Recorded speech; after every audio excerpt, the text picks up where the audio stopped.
Hey guys, we're back for part two of Apologia uh, module 9. I think we're in, yeah, module 9.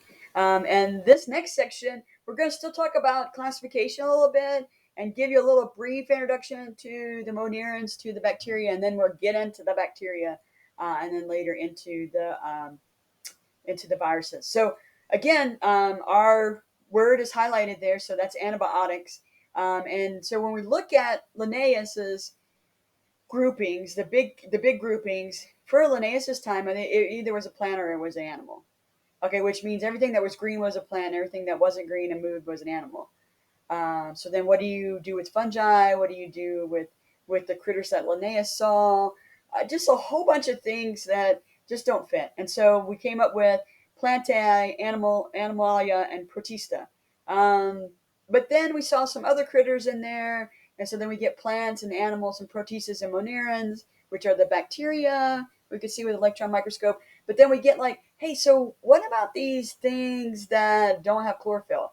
But they got cell walls, but they don't have chlorophyll, and they don't store their food as um, uh, store their food like plants do, and they store it as something. They don't store it as starch. And their cell walls got chitin in it, not cellulose. So we already put those, and so in 1969 they came up with the basic five kingdoms, and that's the five kingdoms that I came through with: the plants, the animals, the protists, the monierans, the bacteria, and the fungi. Okay, but in 1977, we learned that the Monierans, there's a big difference in the Monierans. There's a big difference in bacteria, and you go, oh, really? How do it's like, okay, is that important? And it is. It is important. One reason it's important is because it is going to separate them out because we've got some bacteria that their cell walls are very different and they lack a sugar protein and because they lack this, antibiotics doesn't work against them, won't affect them. But good news is we won't usually come in contact with them because these are going to be, we're going to call them the extremophiles, and we're going to talk more about them when we talk about bacteria. But there are the so now we talk about three domains. We talk about the archaic bacteria, the archaebacteria, the archaic, the bacteria, and the eukaryote. Okay, so which basically means you got two, the archaic and the bacteria, which are prokaryotic guys, and then you got a whole group of the eukaryotic guys. So that's domains. Okay, so we could talk about five kingdoms and three domains, or we can talk about sometimes they got six kingdoms or seven kingdoms or eight kingdoms, and the reason why they got all the different kingdoms is because they divide up the protist and they divide up some of the fungi. Because and again, when we get into talking about them, we're going to say, well, they used to be here, but now they're here, or we're still not quite sure if we're going to consider them fungi, but they like slime mold are really weird, and you probably have seen them and never ever thought about them being a fungus, because at one time in their life they're like oozing down a rotten log, and you go, ooh, that's gross, and you just think it's ooze from something. I don't know what you're thinking. I automatically think of the slime mold, which I think is cool because if you wait a little bit, they come together and they make a fruiting body. And we'll talk about that with fungi. They're pretty interesting. Um, then we get to look at produce. We look at prom water here, and the next, like I think next week we're going to get to look at some, and then the next week after we get to look at some. Um, and we look at them, we're going to see that some of them are strange. There's some that are animal like, some that are plant like, some that are fungi like. So what do we do with them? And so again, um, it just depends. It just depends on what school you're going to, what your teacher says. Um, a lot of evolutionists like to be more specific and they like to link everybody together. And when they can't find that link, that's why we got all this because we can't. They look like a fungus, but they don't act like a fungus all the time because they move. So they kind of act like an animal. So you can't put them in an animal because they got a cell wall, but you can't put them in a fungus because they move. So again, just leave them alone. They're fungus. They're a saprophyte. They eat dead dying things. So, but I'm not. I don't have a degree in that. So again, What do we use? We're going to use, I think, just the five kingdom, the three domain idea, maybe the six kingdom idea where we divide up the two bacterias. Um, but we're looking at a big picture of stuff. Um, for the most part, the creationists um, are looking into a Brahmology, which tends to look at kinds of critters. And we talked about this because remember back in Module 8, one of the issues that we had was the immutability of species, which meant that God created each individual species, and each individual species got on the ark. Well, the idea here is not necessarily species, but kinds. And from the kinds of horses, like critters, we get all the horses. And from the kinds of reptile kinds, we get all, reptiles. And again, um, we can go more into this. If you want more into this, I'll put the link in here in Answers in Genesis. And you can look at that and you can talk about it. Again, we're kind of an in between, but we're gonna. This has not been a tried and true. Not everybody agrees with this.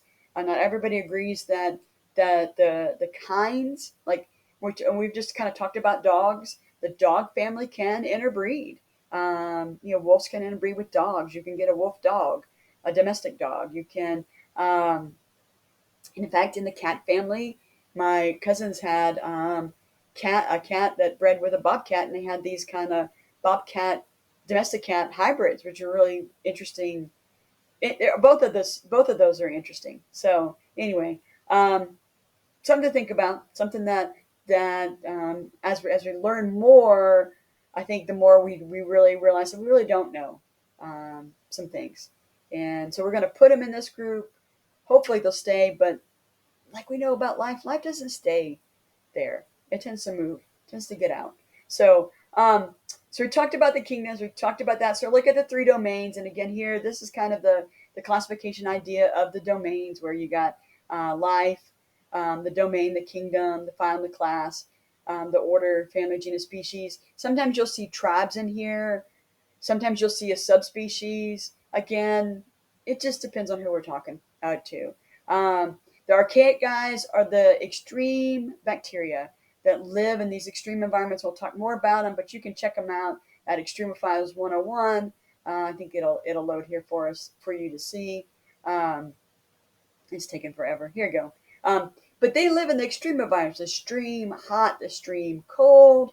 So you can kind of go look at the videos and look and check them out because it's pretty interesting. We got the regular bacteria. This is the rest of the prokaryotic explorem here. And we're going to talk about bacteria. They're not all bad. There's some really good bacteria. And then we put everybody that's eukaryotic, protists, fungi, plants, and animals all in one domain. Okay? So don't get hung up in it. Just kind of go with it because they don't want it to be fluid, but sometimes it is kind of fluid. Okay? So as we walk through this. So here's some critters that defy their grouping. And to be honest with them, you may or may not have seen them. The first one's a dodder and a dodder, a parasitic plant. And you can see it here in the tree. And it's a parasite. It's got like little chlorophyll. It's rootless, it's leafless. And it belongs into that family and a genus, into the morning glory family. So it's a relative of morning glory. Think about that. But it flowers and has cell properties found in plants. So that makes it a plant. Okay, go figure. We're going to still keep them in plants, but they're not the true photosynthetic plants that we think about. This one down here is called squash root. And if you're in my CC class, this is one of the things we looked at or will look at. It depends on, I haven't had one in my groups yet. Then I've got some dried. And they look just like this, kind of look like corn. I don't know. But it's called squash root. It's a Native American plant that they use. Bears like to eat it. It is, I think, medicinal.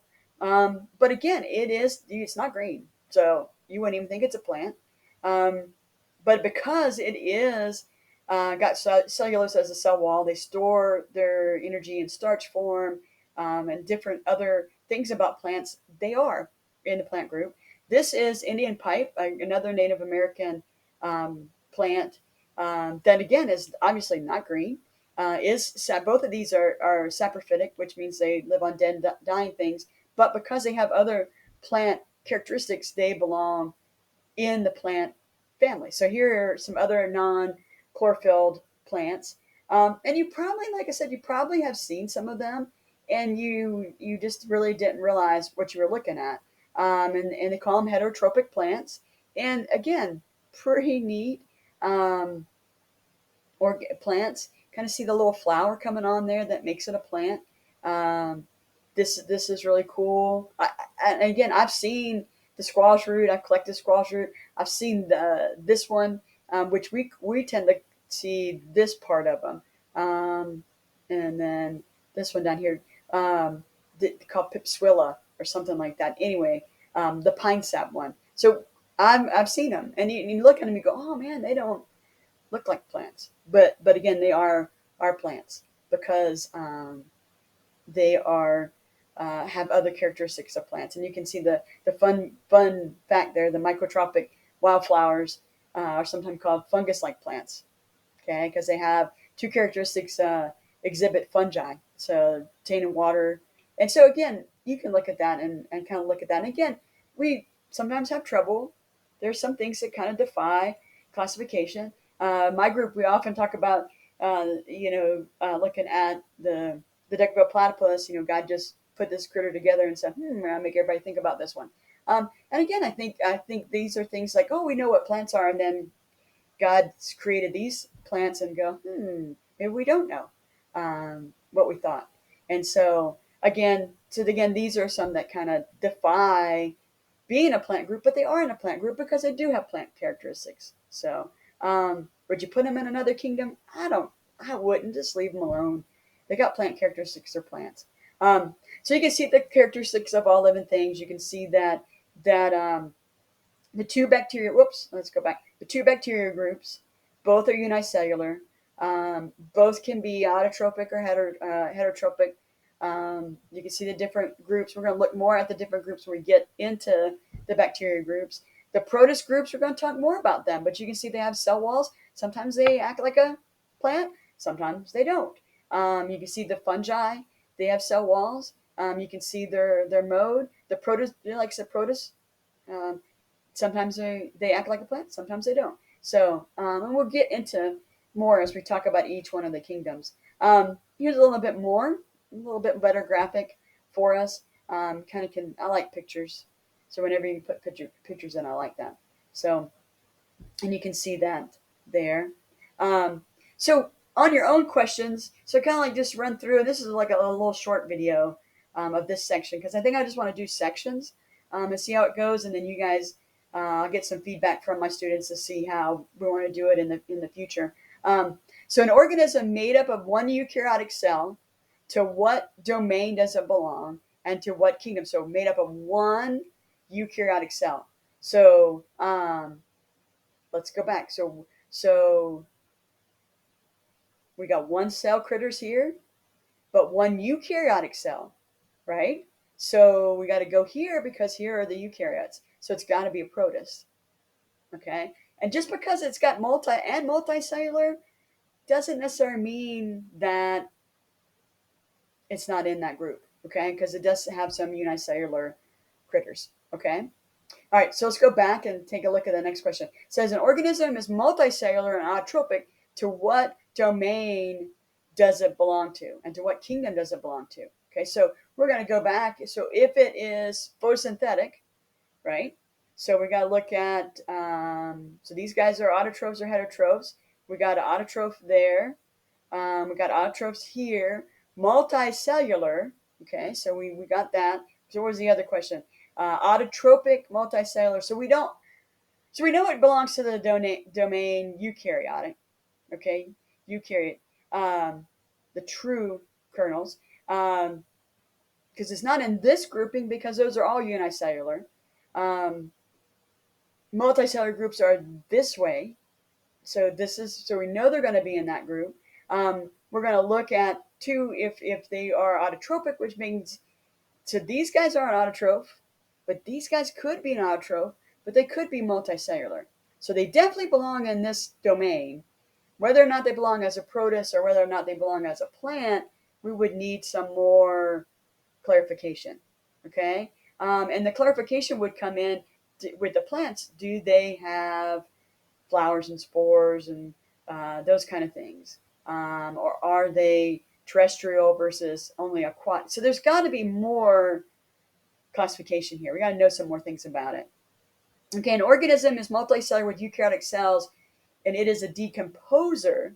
To what domain does it belong? What kingdom does it belong? So, guys, let's go back. So, it's eukaryotic, so it's in this group. It's multicellular, so it's either these three guys. Nope, it's a heterotroph, so it's either this guy or this guy or this guy. But it's a decomposer, so that lends us to the fungi. Okay, so again, when we start looking at what they do, and I thought this one would have it. They're pretty much a fungi. Okay, they could be in the earthworm category because we know earthworms eat earth, and there we know other critters tend to be that. But for the most part, our fungi would be in that category. Okay, so you see, we would need some more information. We would know domain and kingdom, but we wouldn't necessarily know phylum or class. We'd have to know some more information. Okay, so hopefully this kind of bridges the gaps in talking about domains and kingdoms, and either it made you totally confused or it cleared it up. If you're totally confused, don't worry about it. For us, our purposes, we're done, and I don't think we're going to test you on domains or kingdoms, and don't get all hung up in that. Okay, because if you go back and you look at domains, these guys, anytime you see this EU and you see this, EU means true. This means true kernel, true nucleus. So eukaryotic. Hello. So it's these guys. Okay. If you happen to see these domains, bacteria are easy. That's bacteria. And then these are ancient guys. And ancient guys, according to the evolutionists, are bacteria. Okay. Unfortunately, but they're still around. So are they ancient if they're still around? Okay, I don't know. So, but again, they're prokaryotic guys. So you should be able to get it. Don't get hung up. We're going to deal with kingdoms basically, and it should be a lot easier. Okay. So hopefully this did clear some things up for you. If you're still confused, hang on because we're going to get more specific as we go through. Okay. So thank you for watching the second part of this. It's a little short, but again, we're just trying to go to on your own questions for this time and see how it goes. And I'll ask my guys what they think if they've watched them, how they feel about it. Okay. Thank you for viewing. Have a good one.